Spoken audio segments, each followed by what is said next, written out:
3 बजे की 23 breaking news की शुरुआत करेंगे। पहली बड़ी खबर, ज्ञानवापी मस्जिद मामले से जुड़ी हुई थोड़ी देर में सुप्रीम कोर्ट सुनवाई करेगा। कल जस्टिस डीवाई चंद्रचूड़ ने कहा था कि निचली अदालत यानी बनारस कोर्ट जहां सुनवाई हो रही है वो इस मामले पर कोई भी एक्शन लेने से बचे। इसके अलावा सुप्रीम कोर्ट ने जिला कोर्ट को नंदी के सामने की दीवार गिराने के आदेश देने के लिए भी रोक लगा दी है। दूसरी बड़ी खबर भी इसी से जुड़ी हुई, ज्ञानवापी मस्जिद में जुमे की नमाज के बाद सुरक्षा के कड़े इंतजाम किए गए। कड़ी सुरक्षा के बीच ही नमाजी मस्जिद के बाहर आए। आज जुमे की नमाज के लिए बड़ी संख्या में नमाजी मस्जिद पहुंचे थे। ज्ञानवापी मस्जिद जुमे की नमाज से 1 घंटे पहले ही भर गई। बढ़ती भीड़ को देखते हुए पुलिस ने लोगों को मस्जिद से वापस लौटाया। नमाज शुरू होने से पहले पुलिस ने लोगों से शांति और सौहार्दपूर्ण वातावरण बनाए रखने की अपील की। तीसरी बड़ी खबर का रुख करेंगे। सुप्रीम कोर्ट के आदेश के बाद ज्ञानवापी मामले पर वाराणसी कोर्ट में सुनवाई टली। जिला कोर्ट मामले में अगली सुनवाई 23 मई को करेगा। ज्ञानवापी मामले पर स्पेशल कोर्ट कमिश्नर की सर्वे रिपोर्ट लीक हुई।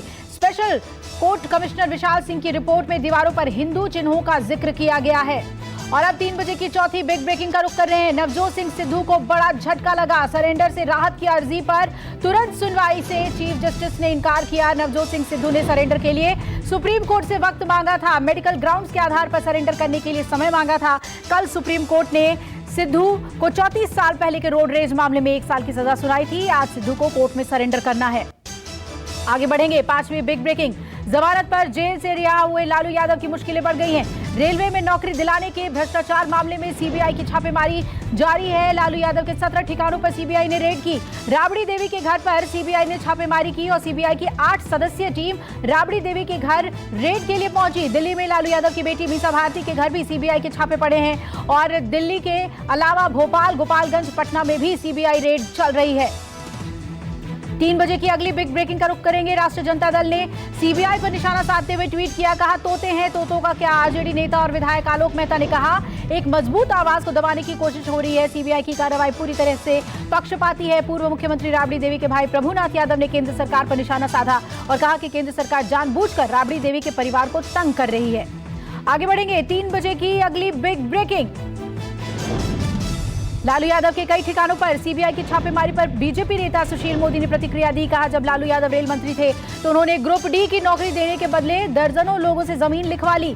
लालू यादव का कहना था कि तुम हमें अपनी जमीन दो और हम तुम्हें ग्रुप डी की नौकरी देंगे। इसी ढंग से काम करते थे। और अब 8वीं बिग ब्रेकिंग की ओर आगे बढ़ रहे हैं। 27 महीने के बाद जेल से रिहा हो गए समाजवादी पार्टी के दिग्गज नेता आजम खान। कल सुप्रीम कोर्ट ने आजम खान को अंतरिम जमानत दी थी। सीतापुर जेल में आजम खान को रिसीव करने पहुंचे शिवपाल यादव। शिवपाल यादव के साथ आजम खान के बेटे अब्दुल्ला और अदीब भी मौजूद थे। सीतापुर में जेल से बाहर पहुंचे शिवपाल यादव ने कहा यह आजम खान की जीत है, न्याय की जीत है।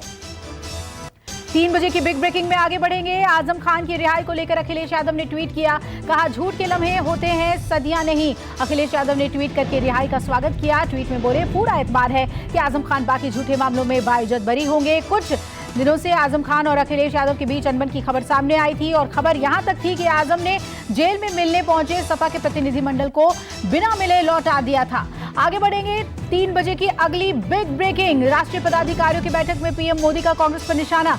सरकार से अपेक्षा नहीं करते थे लोग, 2014 के बाद सोच बदली। चुनाव के समय हम जैसे हर घर हर बूथ तक पहुंचते वैसे ही नागरिकों के घर तक जाना है। पीएम मोदी बोले देश में विकासवाद की राजनीति पर हमें हर दिशा में काम करना है। हर दल को विकासवाद की राजनीति पर आगे मजबूत करना है। आगे बढ़ेंगे, अगली बिग ब्रेकिंग का रुख कर रहे हैं जो है राजस्थान से। जयपुर में बीजेपी पदाधिकारियों की बैठक हुई है। पीएम मोदी ने बीजेपी कार्यकर्ताओं को अगले 25 साल की जीत का मंत्र दिया। पीएम मोदी बोले भारत को उम्मीदों से देख रही है दुनिया, पूरी दुनिया को भारत से बहुत आशा है। पदाधिकारियों की बैठक में पीएम मोदी ने जोश भरा, कहा यही समय है, सही समय है। 3 बजे की 12वीं बिग ब्रेकिंग की ओर आगे बढ़ रहे हैं। भारी विरोध के बीच रामलला के दर्शन करने नहीं जाएंगे राज ठाकरे। राज ठाकरे का अयोध्या दौरा रद्द हो गया है। 5 जून को राज ठाकरे अयोध्या जाने वाले थे। स्वास्थ्य कारणों से राज ठाकरे ने अपना दौरा रद्द किया। राज ठाकरे ने सोशल मीडिया पर पोस्ट शेयर करके कहा कि अयोध्या का दौरा स्थगित कर दिया गया है। 22 मई को पुणे में होने वाली रैली के बाद ये फैसला लिया जाएगा।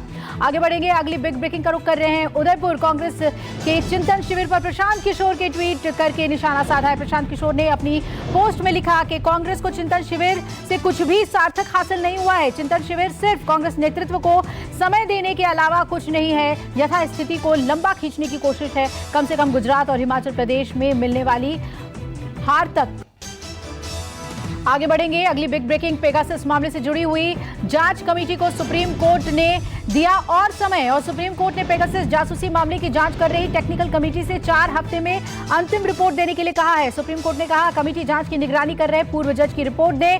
20 जून तक रिपोर्ट सुप्रीम कोर्ट में जमा करवाई जाए। जुलाई में मामले की अगली सुनवाई होगी।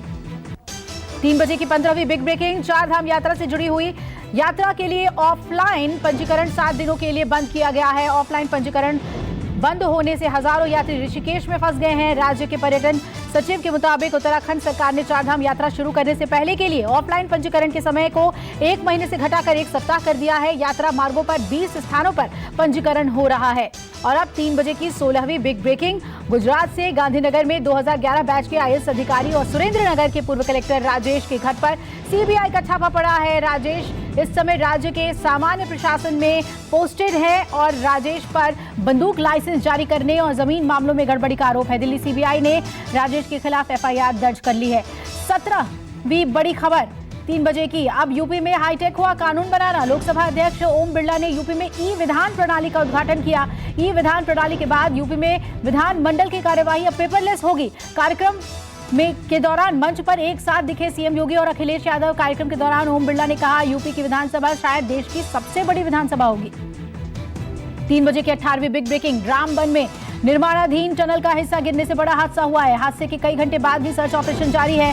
कड़ी मशक्कत के बाद मलबे से एक मजदूर का शव निकाल लिया गया है। 9 लोगों के अभी भी दबे होने की खबर है। रेस्क्यू ऑपरेशन के लिए एनडीआरएफ, एसडीआरएफ, क्यूआरटी और सेना के जवान तैनात किए गए हैं। जेसीबी मशीनों के जरिए मलबे को हटाने का काम जारी है। 3 बजे की 19वीं बिग ब्रेकिंग का रुख कर रहे हैं बिहार से बड़ी खबर। आंधी तूफान बारिश से 25 लोगों की मौत हुई है। कई लोग घायल बताए जा रहे हैं। आज भी येलो अलर्ट जारी है। पटना के मनेर में बालू ढोने वाली 6 नाव गंगा में डूब गई और 50 मजदूरों ने तैरकर अपनी जान बचाई। आंधी तूफान बारिश से किसानों की फसल को काफी नुकसान पहुंचा है। वहीं डिप्टी सीएम तारकिशोर प्रसाद ने मुआवजे का भी ऐलान कर दिया है। 3 बजे की 20वीं बिग ब्रेकिंग का रुख कर रहे हैं। भारत की निखत जरीन ने इतिहास रच दिया। वर्ल्ड बॉक्सिंग चैंपियनशिप में जीता गोल्ड मेडल। निखत जरीन ने गुरुवार को हुए फाइनल मैच में थाईलैंड की बॉक्सर को मात दे दी और निखत की 5-0 से मैच में जीत हासिल हुई। निखत जरीन को पीएम मोदी और अमित शाह ने भी बधाई दी। मनीषा मोहन और परवीन हुड्डा को भी कांस्य पदक जीतने पर बधाई दी गई है। आगे बढ़ेंगे, 3 बजे की अगली बिग ब्रेकिंग, राजगढ़ में दलित की बारात पर पत्थर फेंकने वाले आरोपियों के घर पर बुलडोजर चला। 21 आरोपियों की इसमें पहचान हुई है। एसपी ने कहा 18 आरोपियों के मकानों पर बुलडोजर चला है। अब तक 8 आरोपियों को गिरफ्तार किया जा चुका है। 3 बजे की 22वीं बड़ी खबर, दुर्ग में सीआईएसएफ भर्ती परीक्षा में धोखाधड़ी करने वाले गैंग का खुलासा हुआ है। गिरोह के सरगना सहित 6 आरोपी गिरफ्तार किए गए। आरोपी दुर्गेश सीआईएसएफ में बिना परीक्षा दिए नौकरी लगाने के नाम पर लोगों से लाखों रुपए ऐंठता था। पकड़े गए आरोपियों में से 2 दलाल और 4 फर्जी अभ्यर्थी हैं। फिजिकल टेस्ट के दौरान बायोमेट्रिक अटेंडेंस में अंगूठे के निशान मेल नहीं खाने के बाद इस मामले का खुलासा हुआ। सीआईएसएफ के अधिकारियों की शिकायत पर पुलिस ने सभी आरोपियों को गिरफ्तार कर लिया है। और अब 3 बजे की 23वीं बिग ब्रेकिंग, असम से इस समय जो बाढ़ की चपेट में। बाढ़ और बारिश के हालात को देखते हुए कई जिलों में शैक्षणिक संस्थान 48 घंटे के लिए बंद कर दिए गए हैं। वहीं असम में लगातार हो रही बारिश के कारण 26 जिलों की लगभग 4 लाख आबादी प्रभावित हुई है। पहाड़ी इलाके दीमा हसाओ जिले में भूस्खलन से रेल और सड़क लिंक पूरी तरह से टूट गया है। दीमा के हसाओ में भूस्खलन होने से नेशनल हाईवे 27 पर यातायात ठप हो गया है।